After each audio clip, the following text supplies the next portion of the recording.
Tuzing ka ahi in pam langa ani ki thai thai so bolam katile kanne puhin kumkit le batot wa ta wa de ti thimin te ta ha kul de si me in azo di tabang hi tai kumkit le batot za na wa na wa sai te som be dol la ka wa ro ni ki zo ji di na si ki zo the din ne mi oi lo gol hau ki ya he ale batot no cho neo cho di ta cho na wa de nga na ole lin san cho bo na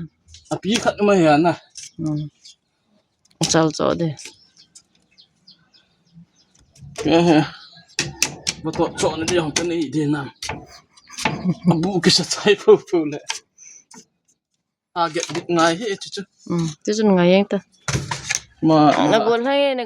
tu jing ka na ki thai ke jin bib so na bol ham ka ti le wa tot nin de nga hai na boi dan o tin le e na khop se de na ke na khop lo ve cha ta thi khao